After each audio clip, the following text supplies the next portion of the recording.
আজকে বিশ্ব স্বাস্থ্য দিবস, তাই আমি আমার এলাকার মানুষের স্বাস্থ্যে এবং চিকিৎসা সেবার জন্য প্রথম কথা বলতে চাই।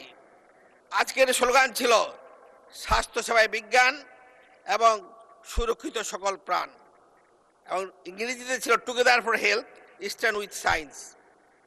মাননীয় স্পিকার, আমি এমন একটি এলাকায় বাস করি যেটা ঢাকা থেকে 400 কিলোমিটার দূরে, এবং আমার এই এলাকায় সে 1984 সালে আমার উপজেলা বালিয়াডাঙ্গিতে একটি হাসপাতাল তৈরি করা হয়েছিল এবং হরিপুরে আরেকটি হাসপাতাল করা হয়েছিল, সেটাও সে 1984 সালে। দুর্ভাগ্য, আজকে সেই সমস্ত হাসপাতালে আমাদের এই যে আধুনিক চিকিৎসা তো দূরের কথা, আমাদের একজন চিকিৎসক সেখানে ঠিকমতো খুঁজে পাওয়া যায় না। আমি যখন ইলেকশনের সময় গিয়েছিলাম তখন মাত্র 2 জন চিকিৎসক ছিল, ইদানিং অবশ্য 2-1জনকে দেওয়া হয়েছে। কিন্তু একটি হাসপাতাল চালানোর জন্য যে নার্স, যে চিকিৎসক, যে সেবা বা যা পরীক্ষা নিরীক্ষার যা যন্ত্রপাতি, সেই হাসপাতাল কিছুই নাই। আমি একদিন গিয়ে দেখলাম সেই হাসপাতালের অবস্থা, সেই ছাদ থেকে চুন এবং ছুটকি ছুটে পড়ছে এবং সিঁড়িগুলা বালুতে ভরে আছে। আমি মাননীয় উপজেলা কর্মকর্তা জিজ্ঞেস করলাম, এই হাসপাতালের অবস্থা কেন? উত্তরে উনি বলেছিলেন যে আমাদের এই হাসপাতালে কোনো ক্লিনার নাই।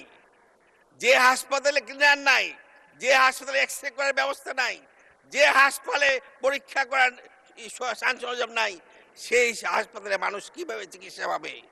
তাই আজকে আমি এই সুযোগে আমি মাননীয় স্বাস্থ্যমন্ত্রীর কাছে জানাতে চাই, আমার সেই এলাকার মানুষদের যারা 400 মাইল দূরে আছে তাদের স্বাস্থ্য সুব্যবস্থা করার জন্য সেখানে চিকিৎসক দেওয়া হোক, এবং ক্লিনার, আজ পর্যন্ত একটা ক্লিনার নাই, সে ক্লিনার দেওয়া হোক।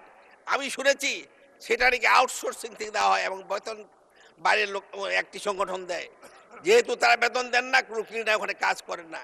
এইভাবে হরিপুর এবং বালিয়াড়ি 2টি উপজেলায় এই ব্যবস্থা। এবং আরেকটি কথা দুঃখের সাথে বলতে হয়, আমাদের 2টি হাসপাতালে আজ পর্যন্ত একটি অ্যাম্বুলেন্স নাই।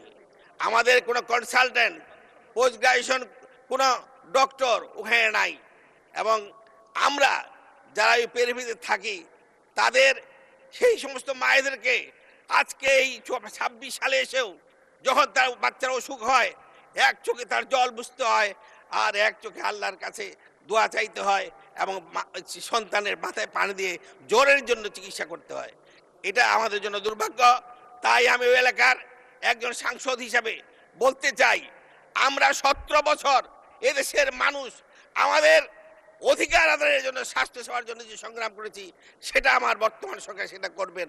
আমি আরেকটি কথা বলতে চাই, উপস্থিত শুধু আজকে এই সংশয়ে দাঁড়িয়ে আমাদের যে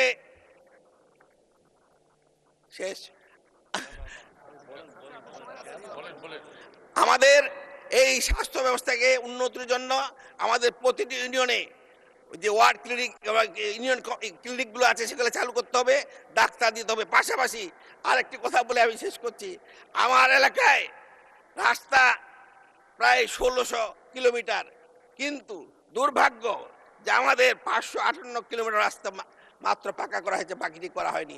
সেটি করার ব্যবস্থা করা হোক, এবং আমাদের একটি ব্রিজ যেটি দরকার পলাশবাড়ি, দোহসো এবং ভানো ইউনিয়নের কুলিক 3 নদীর উপর, সেটি করার জন্য ব্যবস্থা করা হোক। আমি এটা আশা করছি।